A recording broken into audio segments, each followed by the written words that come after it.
저희가 지난 시간에 이 신령한 사람이라는 거에 대해서 정리를 했어요.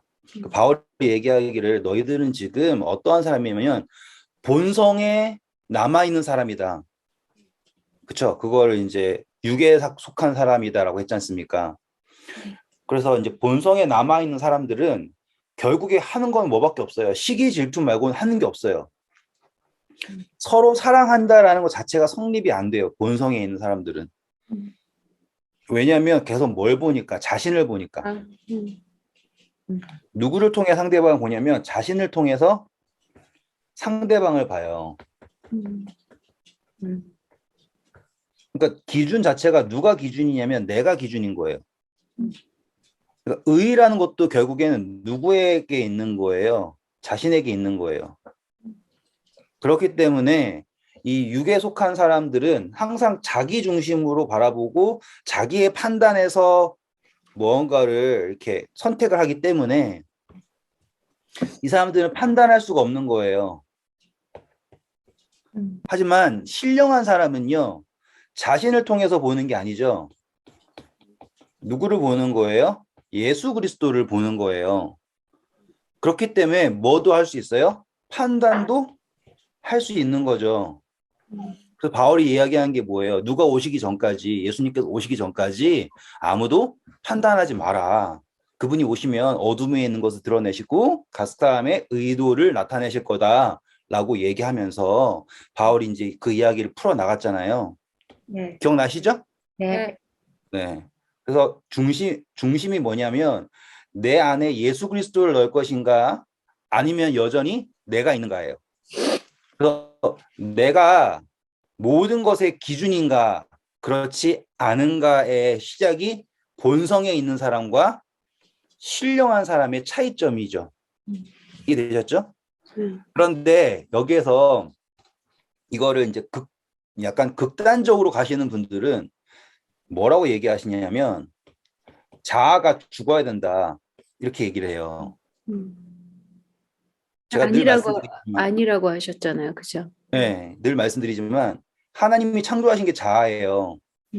그분은 절대 우리의 자아를 죽게 내버려 두시지 않아요. 그걸 원하시는 게 아니에요. 맞죠? 99%가 그렇게 말해요. 내가 죽어야지, 자아가 죽어야지. 아니, 100%가 그렇게 말하는데, 가만 생각해 보면, 그 자아가, 그러니까 사람마다 다른 거를 인정해 주시는 하나님이 너무너무 멋있어. 응. 그래서 자아를 죽여라라고 얘기하는 거는 극단으로 간 거예요. 그러면은 뭘 부인하는 거예요? 창조 그 자체를 부인하는 거잖아요. 하나님은 이 자아가 누구를 닮기 원하는 것이죠? 하나님. 예수님을 닮기 원하는 거예요.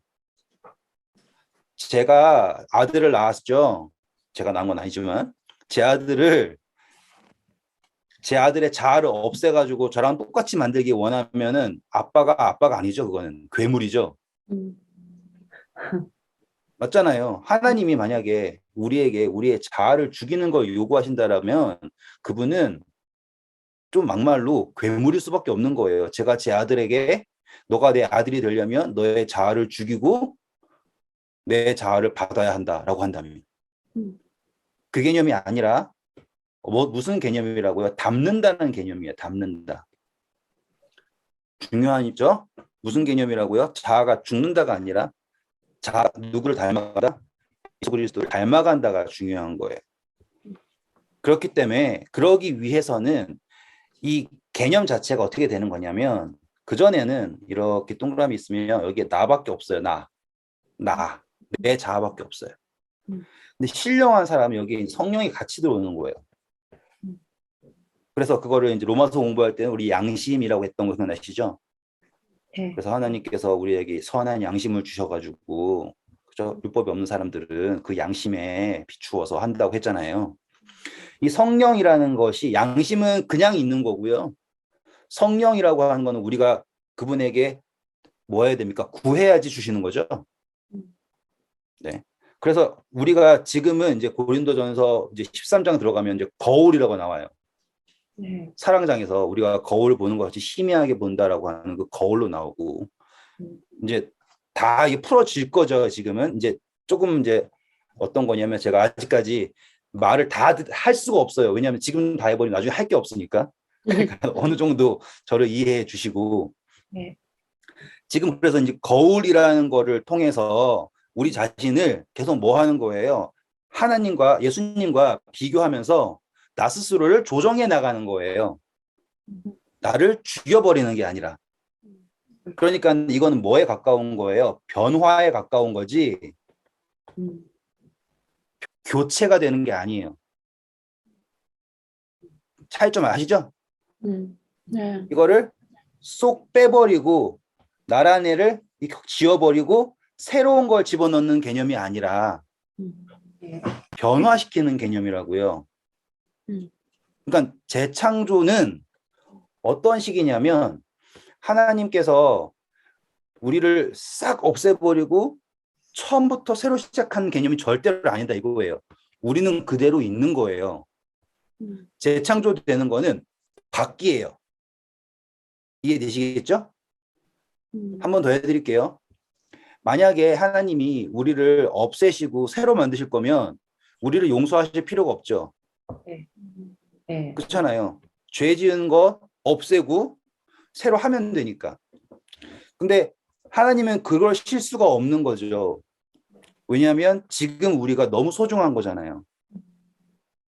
네. 이 집사님이 수정 씨를 마음에 안 든다고 없앴다가 다시 태어나게 하는 게 그게 될 것 같아요? 그건 아니죠. 응. 그건 아니죠. 사람도 그게 아니죠. 음. 아무리 못나게 굴어도 음. 그게 안 되잖아요. 사람도. 음. 똑같은 수정 씨가 태어난다고 해도 그건 안 돼요. 변화된 왜냐하면 이 눈이 순간, 좋대요. 예, 수치가 변화되길 바라는 거지. 맞아.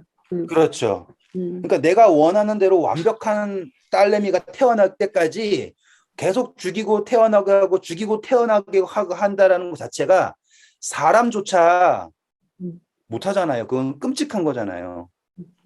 아무리 뭐 아픔도 안 느끼게 할 수 있고 뭐 모든 걸 못 느끼고 그냥 사라졌다가 다시 태어나는 거라고 해도 그게 안 되잖아요. 사람인데도. 그럼 하나님은 오죽하시겠냐 이 말이에요. 음. 제가 제 아들을 아는 것도 뭐 잘 안다고 하지만 일부만 알아요. 그런데도 저는 제 아들이 마음에 안 든다고 해서 제 마음에 안 든다고 해서 제 아들을 없앴다가 다시 똑같은 아들을 다시 태어나게 하지 않아요. 절대로 그럴 수 없어요. 그건 사랑이 아니니까. 다시 말하면 재창조라고 하는 거는 우리를 없앴다가 다시 만드는 게 절대로 아니라 재창조라고 하는 건 뭐라고요? 결국에 변화예요. 그런데 잘 보세요. 이제 똑같은 거예요. 이니 집사님이 딸내미가 마음에 안 들어요. 그런다고 했을 때 딸내미만 바꾸려고 하세요? 아니면은 집사님도 스스로를 바꾸셨어요? 연락 바꿨죠. 저도. 그렇죠. 네. 예수님도 똑같다는 거예요. 얼마만큼 바꾸신 거예요? 인간이 될 만큼. 그렇죠. 이해하시겠어요? 그분은 우리를 위해서 얼만큼 변하실 수 있는가?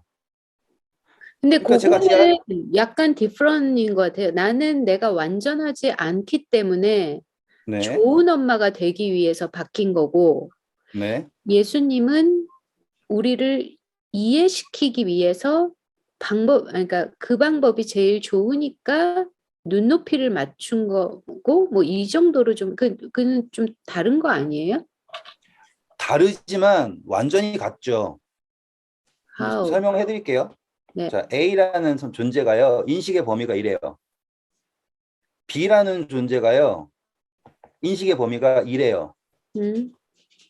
아무리 그래도, 음. 어떠한 방법이라도 B가 A와 관계를 맺으려면 B가 여기로 들어올 수밖에 없어요. 그죠? 네. 예. 그러니까 변화라고 하는 것 자체가 A를 여기다 끄집어내는 거는 불가능해요. 맞아요. 그러니까 예수님께서 우리 가운데 오셨다라고 하는 것 자체가 그분이 우리를 다시 얻기 위하여서 얼마만큼 변하실 수 있는가라고 했을 때 그분이 하실 수 있는 최선이 이렇게 오시는 거예요. 그리고 그분이 원하시는 가장 바람직한 건 뭐예요? 여기가 이렇게 확장되는 거잖아요. 그러니까 이게 서로 간의 변화예요. 누구를 얻기 위해, 서로를 얻기 위해, 서로를 알기 위해, 서로가 하나 되기 위해서 변한다고요. 나중에 또 나와요. 바울이 내가 누구를 위해서는 유대인이 되고 누구를 얻기 위해서는 이렇게 되고 내가 모든 것에 이렇게 변하는 것은 다 이유가 있다라고 하면서 바울 다 얘기하거든요. 이 개념을 근데 그 이해하시면 뭐지? 그 지금 이 비유는 스틸 좀 그거 한 게 불완전한 A와 완전한 B로서의 예수님이고 또 수정이랑 나랑은 불완전한 A와 불완전한 B가 만나서 어떤 이제 그 완전한 거에 가깝게 가려고 쟤도 노력하고 나도 노력하고 이런 거기 때문에 그 비유는 좀 아닐 것 같은데. 아니 이거는 완전 이해했어요. 그 A와 B 예수님과 우리의 관계를. 그냥 변화라는 그 음, 정의가 항상 변화라는 대로 단어. 변한다는 꼭 그런 것보다 음, 음, 음. 그러니까 이제 둘이 완전한 사람이 불완전이라기보다 하여튼 그 부분 집합 속으로 들어오는 거랑 수정이랑 나는 사실 저는 내가 이렇게 수정이를 위해서 변했다기보다 내가 틀리게 하고 있던 걸 너무 많이 알았었기 때문에 그 비유를 이렇게 하면 나는 괜찮은데 썸바디가 태클 걸 것 같아요. 아니에요. 지금 이거 말씀 잘하신 거 오해를 풀어드릴게요. 네, 여기가 완전히 여기 불완전이잖아요. 이거 한 대로 묶어요. 네, 그러면 완전이에요, 불완전이에요? 완전이죠. 불완전이죠. 불완전이지. 아 그래? 응. 예, 하나라도 틀리면 불완전이에요. 오케이. 응. 예, 그러니까 하나님은 완전하고 나는 불완전하다라는 것도 자체가 성립이 안 돼요. 왜냐하면 이거는 뭐의 문제이기 때문에 관계의 문제이기 때문에. 응. 무슨 말인지 알겠다. 응, 예, 그리고 맞아요. 그 수정 씨도 수정 씨의 세계에서는 수정 씨는 완벽한 거예요. 근데 뭐였을 때 불완전하냐면 그 관계에서 불완전해지는 거라고요. 관계, 그렇죠. 예, 네, 그러니까는 이니 집사님 계시잖아요. 이니 집사님이 혼자서는 완전한 거예요. 무슨 말인지 알겠어, 이제. 네, 예, 맞아요. 왜냐면 인지의 범위 상에서 완전인 거거든요. 근데 맞아요. 불완전을 깨닫는 게 뭐냐면 관계가 들어오는 순간부터 내가 그 관계 내에서 불완전하다는 걸 깨닫는 거죠. 그러니까 어떠한 대상도 혼자서 불완전을 할 수가 없어요. 혼자서. 비교 대상이 없는 완전이라는 개념이 어디에서는 성립이 되기 때문에 자신이라고 하는 개념에 성립이 되기 때문에. 무슨 말인지 완전히 알았어요. 네. 그러면 됐어요. 네. 그러니 하나님의 입장에서도 그분 스스로가 완전하시다라고 하는 거는 그러니까 그분은 완전하세요. 맞아요. 그렇죠? 그런데 하나님과 우리와의 관계에 있어서 그분이 완전하신가라고 했을 때 그건 또 그분이 완전하시려면 누가 완전에 동의해야 되는 거예요. 내가 우리가 그 완전에 참여해야지 완전해지는 거예요. 맞아요. 다시 이제 원래대로 돌아와서 음, 우리가 하나님께서 우리를 얻기 위해서 변하셨다라는 거를 알아야 한다 이 말이에요. 그분이 우리를 얻기 위해서 변하셨다. 그게 그분 스스로도 재창조되신 거죠. 왜요? 말씀이 육신이 되셨다라고 한단 말이에요. 그럼 우리는 지금 반대가 되는 거겠죠. 우리는 이제 육신이 뭐가 되는 거예요? 영이 된다라고 하는 반대로 간다고요. 맞나요? 하나님이 우리를 얻기 위해서 말씀이신데 영이신 분이 육신이 되셨고 이 요게 변화라는 거죠. 이렇게. 근데 뭐는 같아요? 형체는 변하지만 무엇은 같은 거예요? 이제 본질은 같은 거라고요. 이 본질을 제가 다시 쓰면 어떠한 개념에서 같은 거냐면 존재라고 하는 개념에서는 같다 이 말이에요. 재창조되었을 때 우리가 육의 몸을 입다가 이제 더 이상 육의 몸을 벗어버리고 이제 고린도서 15장에 나오는 거죠. 이제 썩어질 몸을 벗어버리고 영적인 몸으로 변화되죠. 네. 그러니까 변화되는 거는 재창조의 일부예요. 하지만 본질이라고 하는 게 뭐냐면 이 존재예요. 그러니까 하나님이 이니스산 창조하셨잖아요. 그 창조된 이니스산님은 그대로인 거예요. 음, 음, 왜냐하면 그것이 아예 뭐 바뀌든지 새롭게 되든지 하잖아요. 그러면은 예수님께서 그동안 하셨던 모든 속죄부터 모든 것이 의미가 없어져 버리는 거예요. 제가 제 아들 마음에 안 드니까 다시 처음부터 태어나서 다시 자라나게 해야지라는 것과 같다 이 말이에요. 음. 여기까지 이해하셨죠? 네. 근데 그러니까는 항상 말씀하시는 게 예수님께서 우리 보고 나오라고 요구하시는 게 뭐예요? 그 모습 그대로 나오라고 요구하시는 이유가 음. 하나도 변하기를 원하지 않으시는 거죠. 이해하시겠어요? 그분은 우리가 하나님께 나아가기 위해서 스스로를 어떻게 조작을 해서 나오기를 원하시지 않아요. 그 모습 그대로 그냥 사랑하고 계세요. 우리의 삶에서 수없이 잘못된 것들이 많잖아요. 저 요즘에 되게 후회를 많이 하거든요. 이게 어떤 후회를 많이 하냐면 제가 예전에는 약간 이렇게 정죄하는 쪽에 아주 발달된 사람이어서 막 사람들한테 좀 약간 좀 나쁘게 많이 했어요. 어떤 식으로 했냐면 막 선교하러 왔는데 누가 막 관광 간다 그러면 막 정말로 막 벌레 보듯이 쳐다봤단 말이에요, 제가. 그래가지고 어디 가서 왔으니까 어디 구경하실래요? 그러면 저는 뭐 관광 같은 거 절대 안 합니다. 뭐 이러면서 왜냐면 그게 저한테 자랑이었거든요. 그래서 정말로 선교지에 가면 도착한 날부터 떠나는 날 그날 비행기 타기 전까지 전도하다가 비행기 탔어요. 그게 제 자랑이었다고요. 근데 제가 요즘에 들어와서 이제 깨닫고 보니까 얼마나 모자라요, 사람이. 제멋에 겨워서 남들 정죄하기 바빴고, 그러니까 그게 너무너무 막 가슴이 아파요. 그래서 혼자 생각하면서 시간을 돌릴 수 있다면 다시 가가지고 그분들한테 죄송합니다라고 지금은 또 연락처도 몰라요. 가서 죄송하다 할 수도 없고. 그러니까 그런 식으로 너무너무 후회를 많이 하고 있어요. 진짜 입을 뻥뻥 차면서 왜 그랬을까 싶을 정도로. 근데 그런 후회할 만한 것들이 많지 않습니까? 저는 다 없애고 다시 시작하고 싶어요. 그랬으면 좋겠어요. 저도요. 정말로 저 마음 같으면 언제로 돌아가고 싶냐면 저는 고등학생 때로 다시 돌아가고 싶어요. 중학교도 가면 좋겠지만 최소한 고등학교 때로 다시 돌아가서 다시 시작하고 싶어요. 마음은 그래요. 한번 물어볼까요? 이니스사님 돌아가면 어디로 가고 싶어요? 전 그냥 태어날 대로. 태어날 때로. 전 이불킥 할 게 너무 많아서. 네. 근데 하나님은 그걸 원하시는 게 아니라고요. 음, 우리가 했던 그 수많은 잘못된 선택들, 부끄러운 것들, 그거 하나하나 알려 1초라도 놓치고 싶지 않으신 거예요. 잃고 싶지 않으시다고요. 왜? 그것 자체를 사랑하신다고요. 맞죠? 그러니까 그분의 사랑이 어떠하다는 거 아시겠죠? 남은 건 뭐냐면 나한테 나와라. 내가 널 입히고 내가 널 낫게 하고 내가 너를 새롭게 하겠다라고는 믿음이 있어야 된다는 거. 그걸 원하시는 거지. 우리가 어떻게 변화돼야지 그분을 만난다라는 개념이 아니라고요. 그래서 지금 우리는 이 본질적으로는 존재라는 거예요. 내가 죄된 상태 말고요. 존재라는 것은 그대로를 원하시는 거예요. 다른 어떤 비슷한 정말 막 99%, 99.9% 비슷한 이니스사님 원하시지 않아요. 아시겠죠?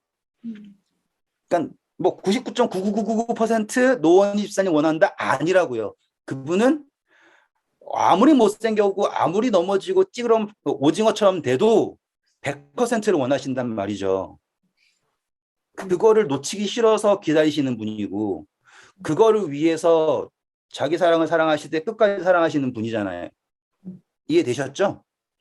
네. 그래서 자 여기에서 본질의 사람이라고 하는 거가 우리가 생각했을 때는 쓸모없고 자아가 죽어버려야 되고 그게 아니라고요. 뭐 해야 되는 거라고요? 변화, 닮아가는 것, 그리고 말씀드렸던 것처럼 방향성을 갖게 되는 게 이 성화의 핵심이에요. 이거를 이제 바울은 설명을 하겠죠. 그렇죠? 이걸 어떻게 설명하냐 보시면 12절 볼까요? 6장 12절. 모든 것이 내게 가하나 다 유익한 것이 아니요 모든 것이 내게 가하나 내가 무엇에든지 얽매이지 아니하리라. 네. 음식은 지금 이 표현 자체가 되게 중요해요. 한번 다 보시면 어떻게 시작합니까? 모든 것이 어떠하대요? 가능하다고 가하다고 네, 모든 것이 다 허락되지. 가능하다. 그런데 차이점이 뭐예요? 유익. 유익이라는 단어가 등장해요. 그러면 우리가 이제 도전이 받는 게 뭐냐면 무엇이 유익한가라는 도전을 받아요. 근데 진짜로 우리 몸에 좋은 거 잘 찾아 먹죠? 우리 스스로 우리 유익을 잘 찾아요, 못 찾아요? 찾는 듯 하나 뭐 잘 못 찾. 찾지만 그렇게 안 하죠. 그래요? 안 하고. 뭐 예를 들어서 뭐 운동이 좋은 건 알지만 잘 안 하고 뭐 그런 뭐 음식을 좋은 거 먹어야 되는 건 알지만 안 하고 이런 것도 있겠죠. 자, 이 유익을 찾는다라는 건요, 사람이 되게 하기를 원해요. 그런데 이 유익을 할 때 이제 두 가지가 나뉘겠죠. 이제 육적인 것, 영적인 것 이렇게 두 가지가 나오겠죠. 네. 근데 사람들이 뭘 잘 따라가요? 육체가 좋아하는 거는 아주 쉽게 가요. 그렇죠. 왜? 그러면 생각할 필요가 없잖아요. 그렇죠.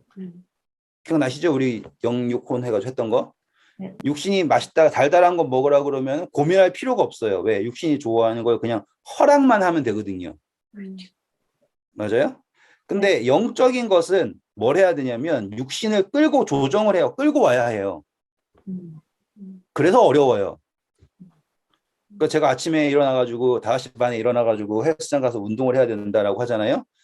그러면은 정말 요즘에 하고 있어요. 그래서 살 많이 빠졌어요. 진짜로. 저 이제 90kg에서 80kg로 때려 이제 80kg 초반은 아니고 9반대로 이제 내려왔어요. 배도 엄청 많이 들어가고 조정을 하면서 이렇게 노력을 하고 있어요. 근데 그게 얼마나 힘들어요. 힘들지. 네, 수만 아침에 일어나가지고 운동 헬스장 안 가려고 하는 이유가 수만 가지가 머릿속에 스치면서 되잖아요. 차이점이 그거죠. 육신의 말을 듣는 거는 너무 쉬워요. 하지만 영의 유익을 따른다고 하는 것은 육신을 이렇게 조정을 따라오게 해야 해요. 그래서 어려워요. 이제 이게 우리가 일반적으로 생각하는 유익의 단계예요. 그런데 바울은 여기에서 멈추질 않아요. 이거는 무슨 유익이라고 하냐면 자신을 위한 유익이에요. 자신의 유익. 그래서 율법주의도요. 어디에서 딱 그러냐면 이 자신의 유익에서 멈추는 거예요. 근데 바울은 이제 어디까지 가냐면 다른 사람, 이웃이라 적을게요. 남 하지 말고. 형제라 그럴까요? 네. 이웃의 유익으로 간 거예요, 이제. 그러니 이 유익이라는 개념에서 나는 무엇이든지 가하다라고 하는 건 뭐냐면 그 전에 바울이 어디에 얽매여 있었어요?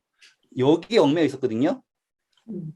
그래서 이게 나한테 유익이 됐느냐 안 됐느냐 하면서 율법주의적으로 판단을 하면서 예를 들어서 제가 예전에 한창 뭐 채식에 빠져 있고 그랬을 때 딱 먹을 것이 있을 때 제가 했던 행동들, 그쵸? 누군가가 뭐 방문을 갔는데 그분이 저를 위해서 정말로 정성스럽게 커피 한 잔을 탁 타줬는데 제가 했던 행동들. 그럼 뭐만 생각한 거예요? 내 유익만 생각한 거죠. 그렇죠. 그렇죠. 저는 그런 게 너무너무 슬퍼요. 왜 그랬을까? 하지만 하나님께서는 그것마저도 사랑하시고 결국에 우리에게 변화의 길을 주신다는 걸 믿고 다시 한번 희망을 얻지만 여전히 이 유익이 바울에게 있어서는 아니다 이거예요. 이걸 가지고서는 왈가왈부할 이유가 없다. 우리는 어디로 가야 하냐면 여기로 가야 한다. 이 판단의 기준을 제시하는 거예요. 왜냐하면 다시 돌아갈게요. 우리가 지금 본질적으로 뭐만 보는 거예요? 요것만 본다고요. 음. 그래서 내 유익을 구하지 않습니까? 음. 내 유익을 구하면 다른 사람들을 판단을 할 때 음. 예수님을 판단하는 게 아니에요. 아시죠?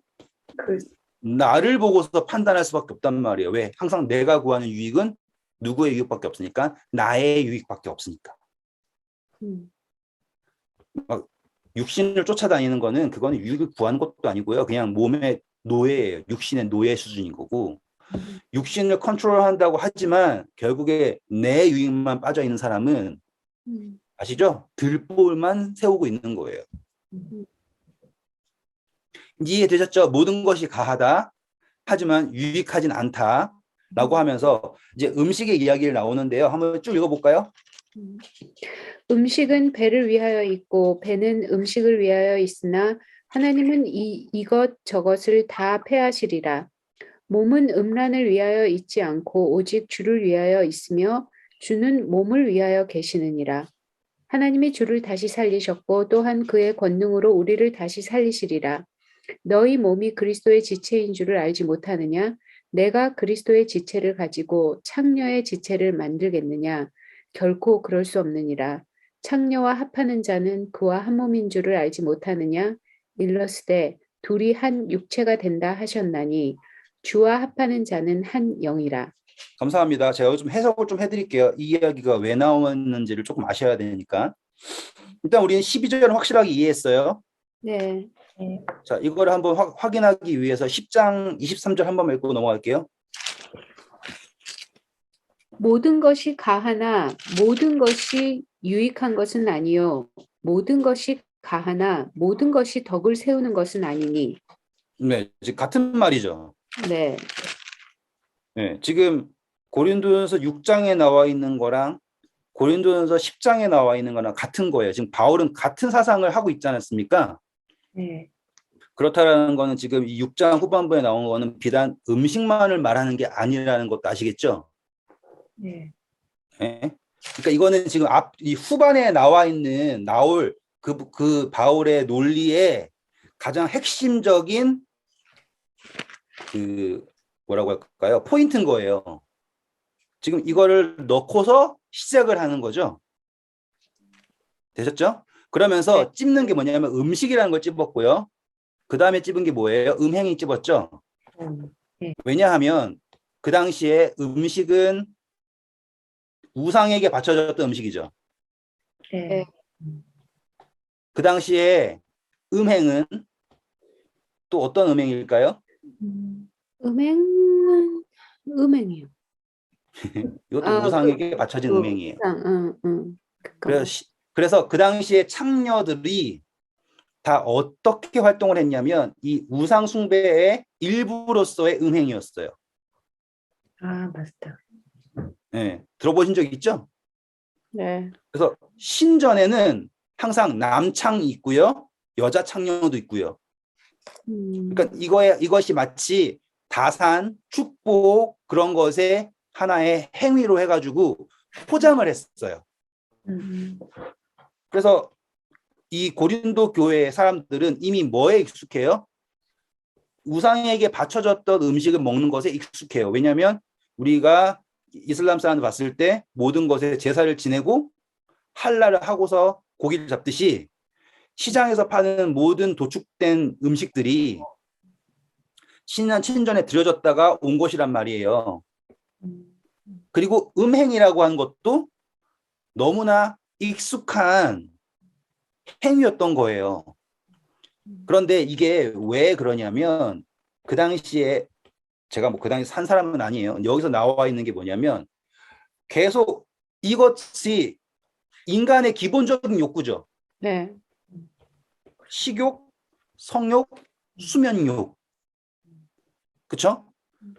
그러면 우리 그때 스토아 학파, 에피크로스 학파 이런 거 했던 기억나세요? 네.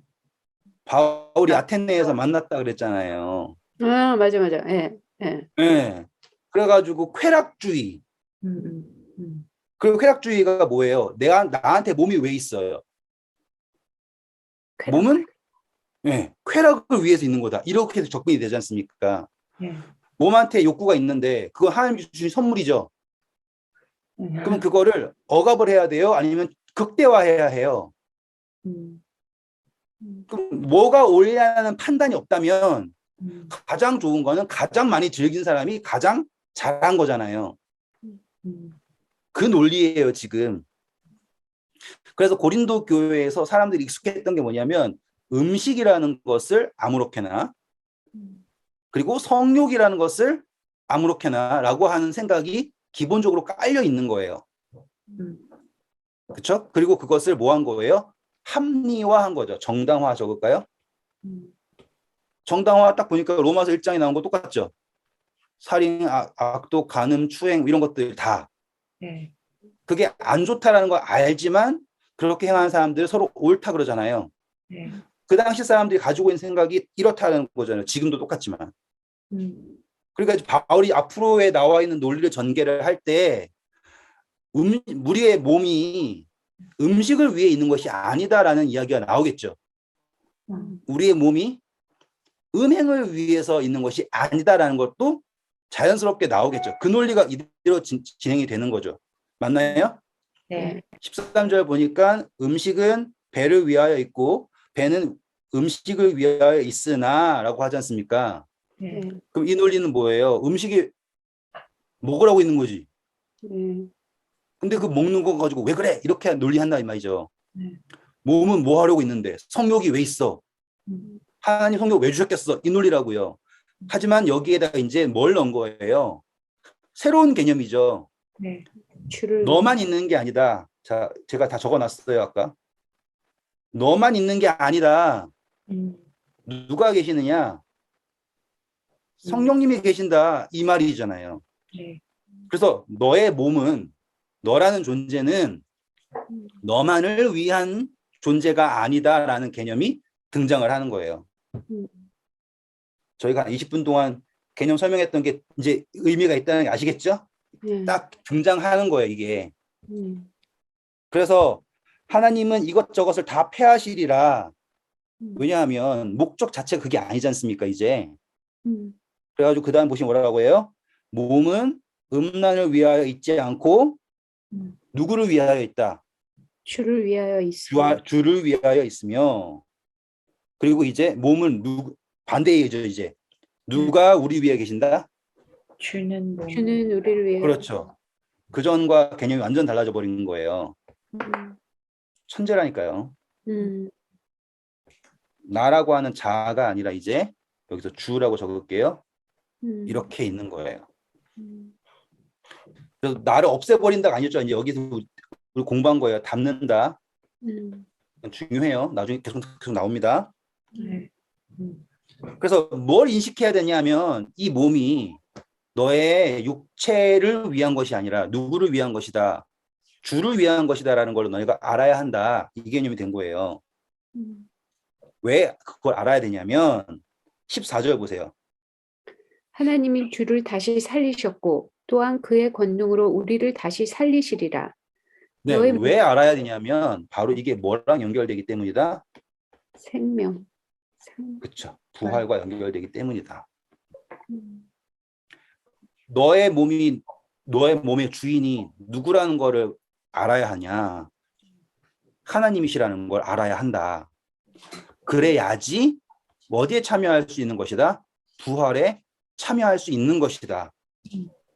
너의 몸을 너의 것이라고 한다면 과연 하나님에게 주권을 드리지 않는다면 하나님이 과연 너를 어떻게 살리실 수 있겠느냐라고 하는 논리예요. 드린다라는 이유 아시겠죠? 네. 네. 그래서 15절 보시면 뭐라고 나옵니까? 너희 몸이 그리스도의 지체인 줄을 알지 못하느냐? 내가 그리스도의 지체를 가지고 창녀의 지체를 만들겠느냐? 결코 그럴 수 없느니라. 네, 이제 그전에는 나니까 내 맘대로 한다라는 개념에서 이제는 선택이 달라져 버리죠. 아, 내가 예수 그리스도의 지체이구나라는 거를 너희가 인식을 해야 된다. 그러면 이제 다툴 이유가 없는 거예요. 왜냐하면 그전에는 이걸 하면 될까 안 될까라는 고민으로 갔잖아요. 그런데 이제는 누구를 위하는 거니까 예수 그리스도를 위하는 거니까. 음, 과연 너네가 너의 몸을 우상과 하나 되게 하길 원하니? 창녀와 하나 되게 하길 원하니? 이런 논리가 가는 거죠. 음, 그래서 16절 보면 창녀와 합하는 거는 뭐다? 어떻다? 하나가 되는 것이다. 음, 이거는 남자가 여자를 알아서 둘이 하나가 되었다라는 것과 같은 표현이에요. 네. 아담이 하와를 알게 되니까 둘이 한 몸이 되었잖아요. 그러니까 음. 창녀와 합한다라는 거는 그 창녀를 통해서 또 누구랑 합하는 거예요? 우상과 하나 되는 거잖아요. 음. 그렇죠? 네. 네. 그래서 17절 보면 주와 우리는 합하는 자는 한 영이라. 네. 우리는 지금 누구와 하나이다? 그리스도와 하나이다. 근데 차이점 보세요. 16절은 몸. 육체가 하나 된다 그러죠. 네. 영이 아니구나. 그렇죠. 이제 우리는 어떻게 하나 된다라는 거예요? 영으로 하나 된다예요. 음. 그 단어 선택도 다르다는 거 아시겠죠? 네. 네. 그렇기 때문에 이제 음식은 아까 앞에 나왔죠. 이제 18절 보시면 뭘 피하라 그래요? 음행. 네, 음행을 피하라라고 합니다. 그리고서는 우리가 너무나 잘 아는 거 19절 읽어볼게요. 읽어주세요. 너희 몸은 너희가 하나님께로부터 받은 바 너희 가운데 계신 성령의 전인 줄을 알지 못하느냐? 너희는 너희 자신의 것이 아니라 값으로 산 것이 되었으니 그런즉 너희 몸으로 하나님께 영광을 돌리라. 네, 감사합니다. 이거 진짜 재밌으니까 꼭 기억하세요. 제가 이제 설명해 드릴게요. 바울이 정말 왜 천재냐면 그전에는요. 우리가 사람들이 나를 어떻게 인식했냐면 몸을 기준으로 나를 인식했어요. 어떻게 인식했다고요? 몸. 몸을 기준으로 자신을 인식했어요. 그러니까 몸이 나예요. 근데 바울은 이제 몸이 나라는 거를 넘어섰어요. 뭐가 나예요, 지금? 이게 나예요. 음. 차이점 아시겠죠? 왜냐하면 몸은 뭐니까. 그냥 몸. 예, 육이에요, 육. 그냥 육. 음. 그리고 나는 뭐예요, 지금? 영이죠, 영. 그전에는 육의 사람, 기억나세요? 예. 영의 사람. 네. 지금 바울이 정말로 대단한 게 그거예요, 지금. 육의 사람과 영의 사람을 구분한 거예요, 다. 그래서 아까 주와 합하는 자는 한 몸이 아니라 그러죠. 뭐라 그래요? 한 영이다예요. 그러니까 어떻게 하나 되어야 되느냐면 요렇게 하나가 되는 걸 원하는 거예요. 여기 육에다가 모양을 이것저것 갖다 붙여가지고 변화돼가지고 되는 게 아니라고요. 천재라는 거 느껴지세요, 지금 이게? 네. 요렇게 하나 되는 거 원한다고요. 영의 사람이라는 거예요. 그게 나중에 또 공부하면 나와요. 앞으로 이 이야기가 나와요. 그냥 너무나 자연스럽게. 육의 사람을 구분했고요. 영의 사람을 구분한 거예요. 그 전에 본질상 본질에 빠졌을 때는 사람들이 뭐만 봤고 요걸 기준으로 봤기 때문에 계속 평가하고 서로 죽였잖아요. 그런데 영의 기준으로 보니까 무엇을 볼 수 있어요? 안에 계신 예수 그리스도를 볼 수 있죠. 그러니 몸에 육의 사람을 판단할 이유가 있어요, 없어요? 없죠. 없잖아요. 뭐만 되면 되니까 여기에서 하나가 됨이 있으면 되잖아요. 그거를 바라본다면 육의 사람이 어떠하다라는 것에 대해서 정죄할 이유가 없죠. 그거를 뭐라고 얘기했어요? 바울이 신령한 사람이라고 표현한 거예요. 완벽한 구분이잖아요, 지금. 맞죠? 그러면서 바울이 이제 또 어떠한 개념이 들어왔냐면 말하면서 느끼지만은요, 정말 천재예요. 어떻게 이런 걸 다 생각했을까? 나중에 하늘나라 가면 꼭 만나가지고 어떻게 생겼는지 좀 궁금해요, 좀. 생겨는 것도 궁금해요. 저는 그 사람의 네, 머리를 아니 해보고 어떻게 싶어요. 생겼을까? 되게 막 똑똑하게 생겼을까? 막 이런. 또 육의 사람으로 판단을. sorry. 네, 근데 맞아요. 왜 유괴 사람 판단해? 나는 머리를 해보고 싶다 그랬잖아요. 뭐 어떻게 머리를 궁금한데 근데 뭐지? 이게 웬만하면 바울이 너무 똑똑해서 이해를 못한 거야. 그러니까 내가 여태까지. 진짜 똑똑하잖아요. 음, 자, 아무튼 다시 돌아와서 이 지금 19절 하나 가지고 얼마나 대단한 이야기가 나오는가 보세요. 이제 지금 너희의 몸은 하고서는요 구분시켜 버렸어요. 몸과 너는 다르다라고 구분시켜 버린 거예요. 마치 이니 지사님이 가지고 있는 핸드폰은 이 정도예요. 음, 음, 아시겠죠? 그 핸드폰은 이니 지사님이 아니잖아요. 음, 그러니까 어떠한 개념이에요? 소유의 개념으로 넘어간 거예요. 음, 소유의 개념으로, 그러니까 몸이라는 거를 어떤 개념으로 넘어갔다? 소유. 소유의 개념으로 넘어간 거예요. 음, 그러면은 그 몸을 누가 너에게 주셨니라는 개념으로 들어가 있죠, 이제. 음. 누가 주셨어요? 하나님.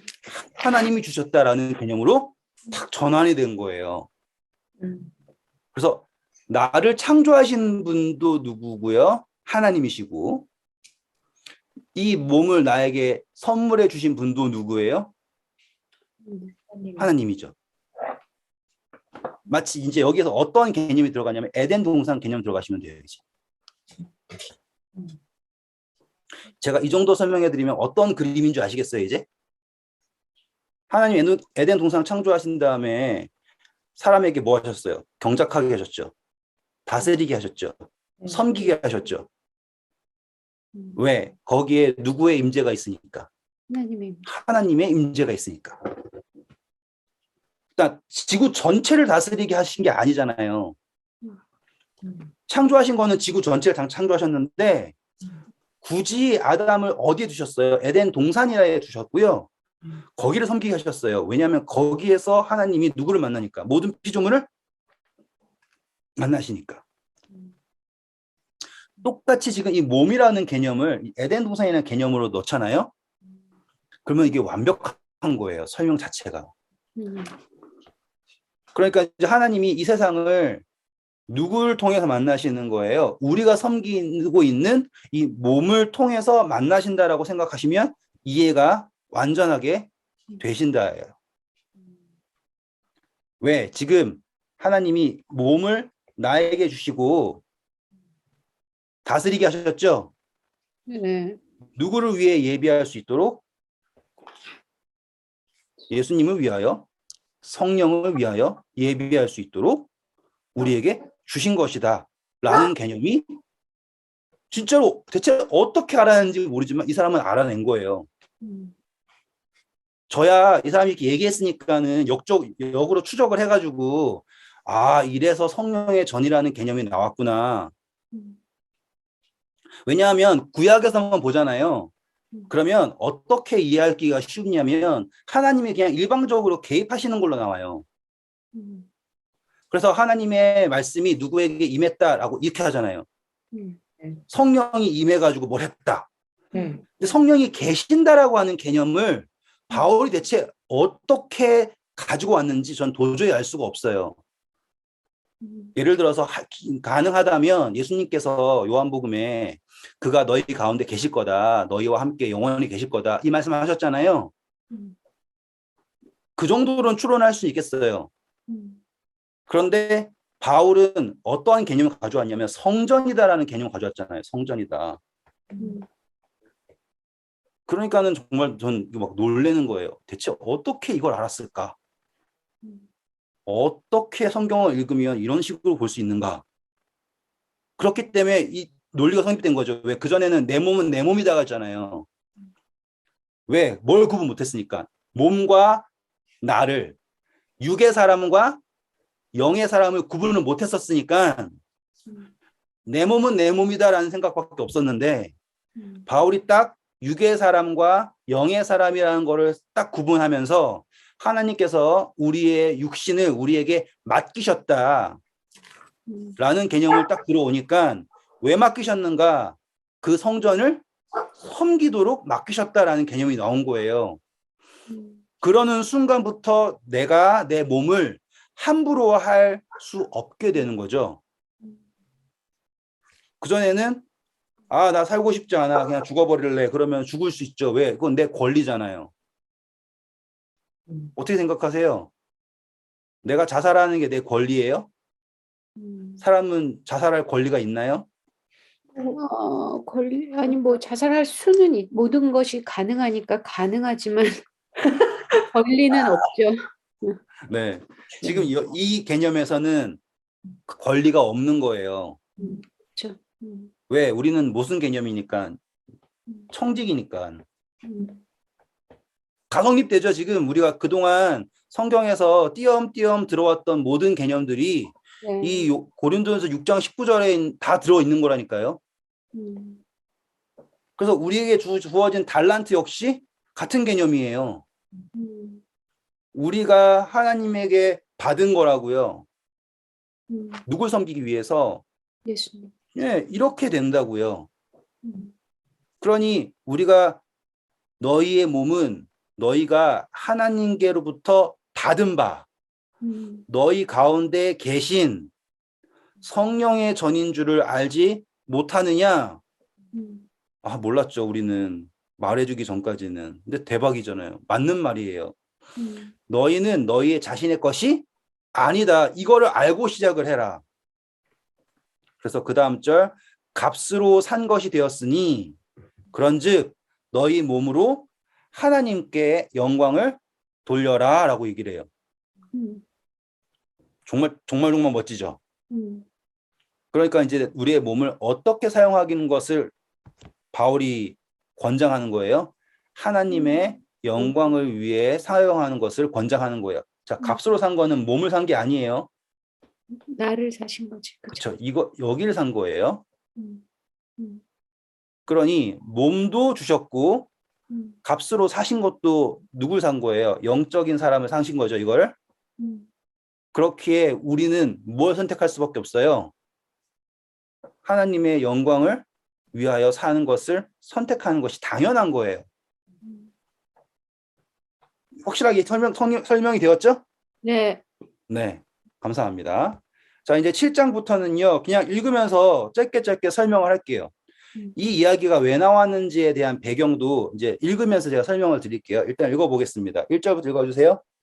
너희가 쓴 문제에 대하여 말하면 남자가 여자를 가까이 아니함이 좋으나 음행을 피하기 위해 남자마다 자기 아내를 두고 여자마다 자기 남편을 두라. 남편은 그 아내에 대한 의무를 다하고 아내도 그 남편에게 그렇게 할지라. 자, 먼저 멈춰주시면 1절 보시면 너희가 내게 쓴 것에 관하여 말한다라는 것은 질문이었다라는 거죠. 그러니까 뜬금없는 이야기가 아니라 고린도 교회에서 어떠한 질문이 온 거예요. 어떻게 해야 되는가? 결혼 문제에 대한 이야기인지 아니면 재혼 문제에 관한 이야기인지는 이제 알아봐야 되는데 이 질문이 뭐냐면 음욕에서 시작이 돼요. 다시 말하면 음욕하면 나빠 보이지만 성욕이죠. 하나님이 이걸 주셨잖아요. 이걸 하는 게 잘못됐냐라는 그 질문이에요. 그런데 이제 2절의 시작이에요. 음행을 피하기 위해서다라고 하죠. 그렇다는 것은 바울은 음욕이라는 걸 부정할 수 없다라는 걸 알고 있어요. 그래서 뭘 해야 되냐면 결혼을 하래요. 근데 3절 보시면 단어가 하나 등장하는데 남편은 그 아내에 대해서 뭐가 있다 그럽니까? 의무. 그렇죠. 감사합니다. 결혼에다가 의무. 요즘에 결혼 안 하는 사람들이 의무 때문에 결혼 안 한다고 그러죠. 서로 책임지기 싫어서. 4절 보시면 이 의무를 어떻게 표현하냐면 읽어주세요. 아내는 자기 몸을 주장하지 못하고 오직 그 남편이 하며 남편도 그와 같이 자기 몸을 주장하지 못하고 오직 그 아내가 하니. 이 말은 뭐냐면 결혼한다라고 의무라고 한다라는 게 뭐냐면 귀속된다예요. 귀속. 그래서 내가 음욕이 있어도 다른 여자 만나면 안 되죠. 네. 지금 그 의미에서 나오는 주장한다라고 하는 표현이에요. 이 정도만 할게요. 여기서는 지금. 네. 네. 그래서 그거를 하기 위해서 5절 보면 뭐라고 합니까? 서로 분방하지 말라. 다만 기도할 틈을 얻기 위해 합의상 얼마 동안은 하되 다시 합하라. 이는 너희가 절제 못함으로 말미암아 사탄이 너희를 시험하지 못하게 하려 함이라. 네, 왜 얘기가 나왔냐면, 자, 그 당시에 사람들이 아까 파가 에피크로스, 뭐 스토아 막 이렇게 나누면서 거룩의 모양을 했지 않습니까? 음, 네. 지금 이걸 가지고서는 어떻게 판단할 거냐 이거예요. 음. 그러면은 이 사람들이 분방한다는 이야기까지 나왔으면은 이 사람들은 어떤 쪽일까요? 막 살려고 하는 사람일까요? 아니면 거룩을 거룩. 추구하는 사람일까요? 거룩을 추구하는 사람. 거룩. 네, 감사합니다. 그러니까 문맥으로 이해하시죠, 이제? 네.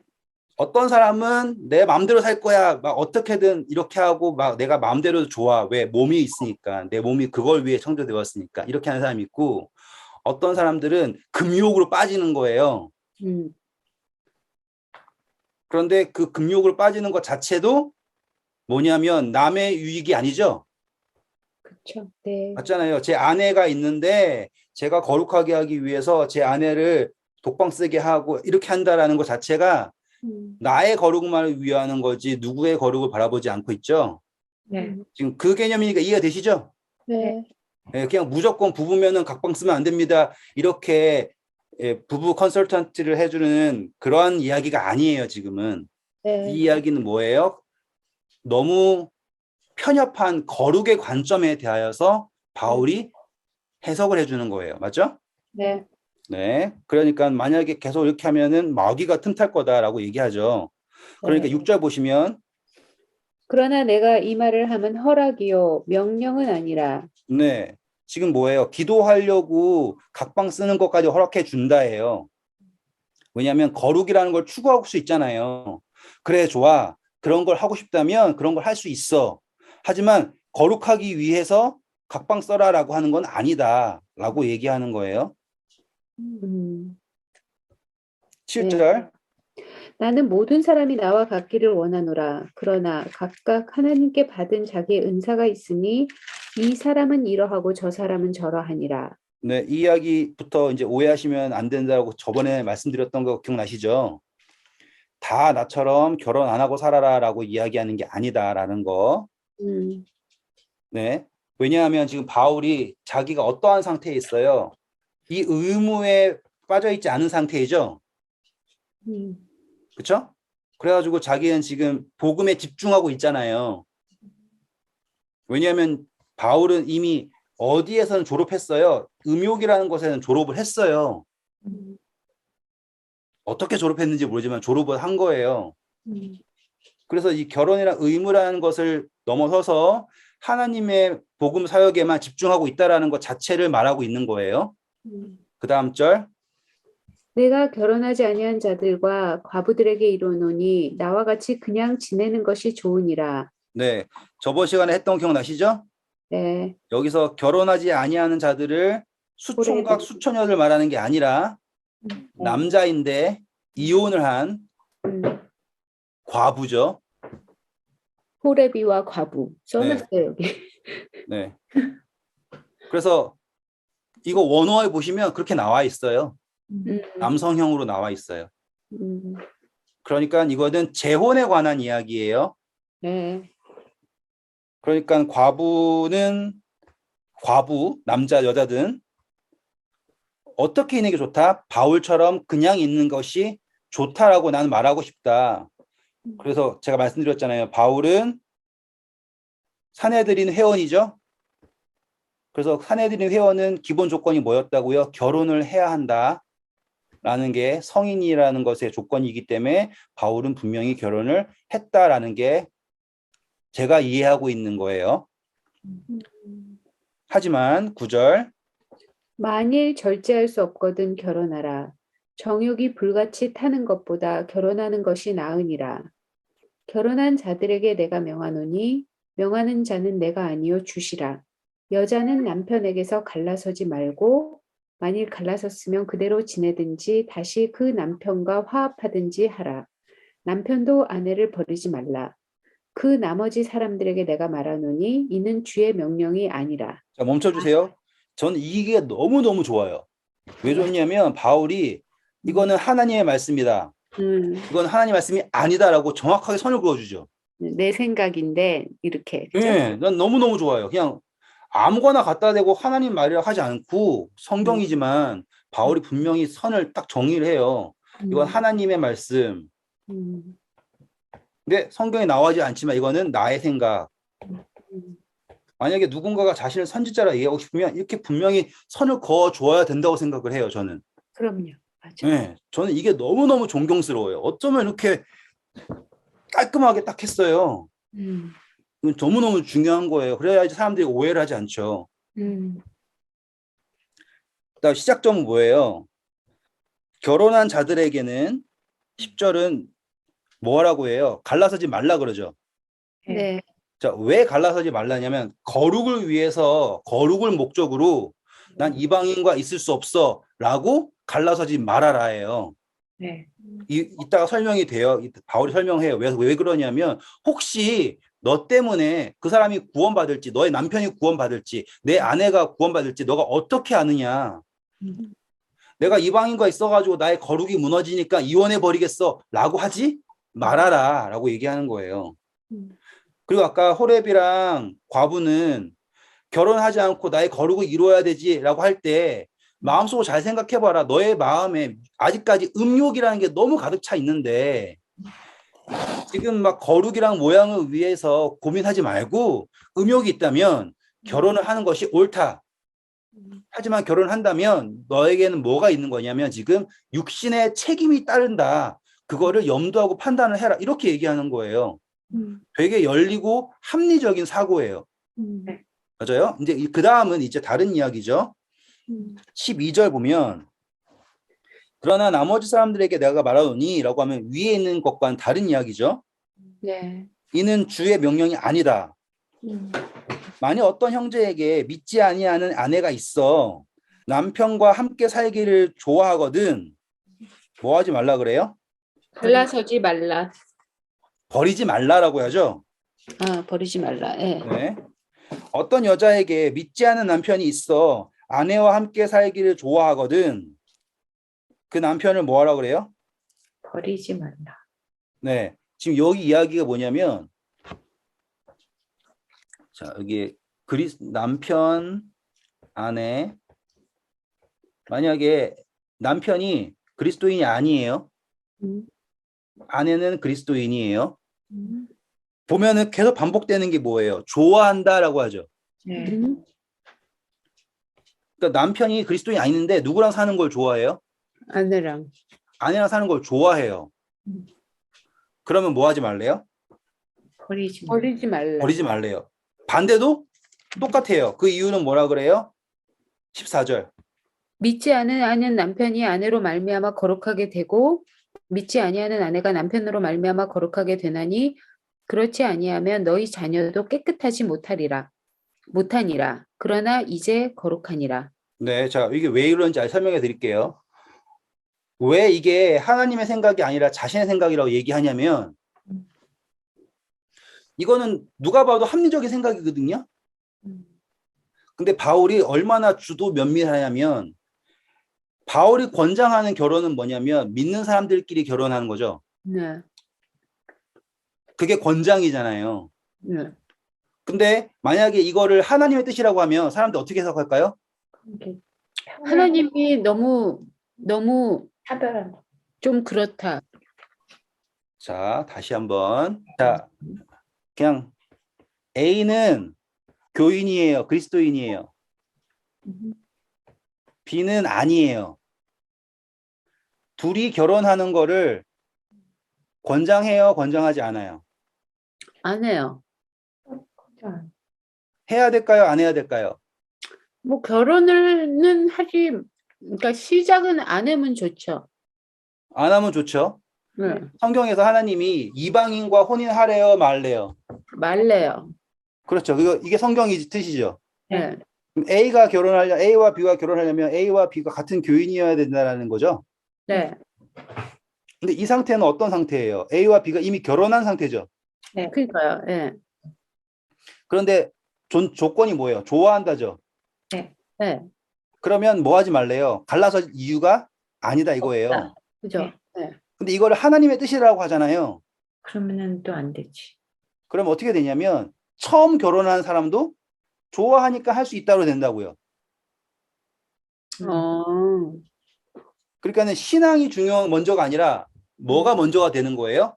좋아하는 거. 좋아한다, 안 좋아한다라는 게 먼저가 되는 거예요. 음.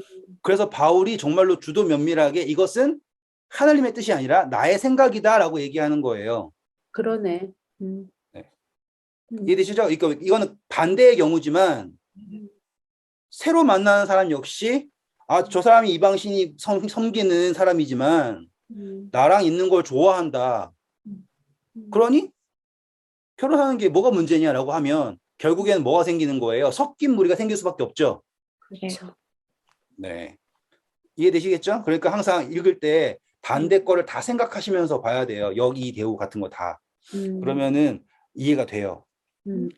15절부터 볼게요. 우리 시간이 많이 지났으니까 빨리빨리 하겠습니다. 혹 믿지 아니하는 자가 갈리거든 갈리게 하라. 형제나 자매나 이런 일에 구애될 것이 없느니라. 그러나 하나님은 화평 중에서 너희를 부르셨느니라.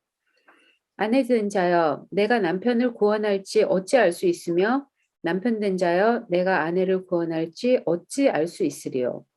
오직 주께서 각 사람에게 나눠주신 대로 하나님이 각 사람을 부르신 그대로 행하라. 내가 모든 교회에서 이와 같이 명하노라. 네, 감사합니다. 바울의 논리는 뭐냐면 하나님이 너를 어떠한 상태에서 부르셨니? 그 부르심에 집중해라. 부르심 받았다고 해서 내 상황을 사람들이 제시한 어떠한 거룩의 모양으로 맞추기 위해서 다 자를 이유가 없다라고 얘기하는 거예요. 결혼을 잘못했다 생각해서 이혼하지 말고 결혼했다면 그 사람이 널 핍박을 한다면 어쩔 수 없이 갈라서는 거지만 핍박하지 않고 너를 사랑하고 너와 함께 있는 걸 좋아한다면 갈라설 이유가 없다. 이렇게 논리가 되는 거죠. 아까 우리가 시작할 때 하나님께서는 우리를 부르실 때 99.9%의 우리를 원하시는 게 아니라 100%를 원하신다 했잖아요. 네. 바울이 그 논리예요. 부르심 받은 그 상태 그대로에서 하나님을 깨달아라. 하나님을 만나라. 나중에 가면은 종이잖아요. 그러면은 종 되었는데도 그냥 그대로 있으라 그래요, 바울은. 왜냐하면 거기에 하나님의 뜻이 있다라는 거를 알아야 한다라는 게 먼저예요. 그러니까 육신의 변화를 추구하는 게 아니에요. 그는 영적인 사람이 성령과 만나서 예수 그리스도와 만나서 하나 되는 것이 우선이에요. 그것이 되면 그 밖의 것은 자연스럽게 따라온다가 바울의 논리예요. 또 가볼게요. 쭉 가보세요, 이제. 할례자로서 부르심을 받은 자가 있느냐? 무할례자가 되지 말며 무할례자로 부르심을 받은 자가 있느냐? 할례를 받지 마라. 할례를 받는 것도 아무것도 아니요 할례를 받지 않아야 하는 것도 아무것도 아니로되 오직 하나님의 계명을 지킬 따름이니라. 각 사람은 부르심을 받은 그 부르심 그대로 지내라. 내가 종으로 있을 때 부르심을 받았느냐? 염려하지 말라. 그러나 내가 자유롭게 될 수 있거든 그것을 이용하라. 주 안에서 부르심을 받은 자는 종이라도 주께 속한 자유인이요 또 그와 같이 자유인으로 있을 때 부르심을 받은 자는 그리스도의 종이니라. 너희는 값으로 사신 것이니 사람들의 종이 되지 말라.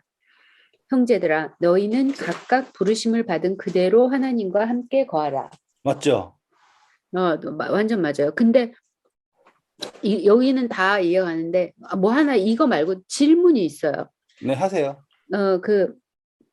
왜 할례는 그렇게 중요했던 건데 어느 순간에 이렇게 흐지부지 이렇게 없어졌을까요? 네. 할례는요. 네. 내가 스스로 할 수 있어요? 아니요? 할례는 부모가 하는 거예요, 부모가. 아, 이거 얘기해 줬었다, 저번에. 네, 네. 또 이제 까먹었어요. 기억나세요, 이제? 네, 그래, 한번 더 계속 해줄까요? 해보세요. 네. 네.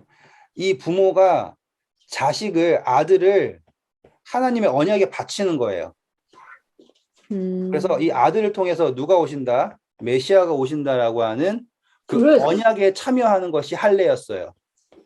음. 근데 예수님 오셨죠. 더 이상 우리는 그 할례로서 이 예수님의 계보를 준비할 이유가 없죠, 이제. 아, 할례 의미가 그런 거였구나. 네. 그러니까 할례의 의미는 내가 하나님의 백성이 된다라는 게 아니라 예수 그리스도가 어느 계보에서 이 할례의 계보에서 내가 내 아들을 계속 바치는 거잖아요. 하나님께 드린다. 그러니까 드려진 계보에서 오신 게 예수님이에요. 오케이. 예. 그게 너무 중요하기 때문에 할례가 있었던 거고 예수님 오신 이후로는 할례가 의미가 없죠. 알겠어요. 네. 아무튼 지금 바울이 이야기하는 개념 자체가 너무나 완벽하지 않아요? 완벽해요. 네, 진짜로 완벽해요. 그러니까 지금 부르심 받은 그대로 지내라. 왜 그대로 지내야 되냐면 바울의 개념에서는 영의 사람이 따로 있고 육의 사람이 따로 있는 거예요. 그분께서 값을 하신 것은 영의 사람, 음. 육의 사람 아니고 예. 영의 사람. 죽게 속한 대신, 자유인. 네, 영은 지금 이미 자유예요. 그러니 우리는 뭘 하면 되는 거예요? 육을 누구에게 드리면 되는 거예요? 성령에게 드리면 되는 거예요. 예수님께 드리면 돼요. 그러면 거기에서 우리는 누구의 유익을 구할 수 있게 되는 거예요? 나의 유익을 넘어선. 우리의 유익. 그렇죠. 와, 완벽하게 성립이 되었습니다. 오늘 고생 많으셨고요. 감사합니다. 우리 수요일 날 뵐게요. 감사합니다.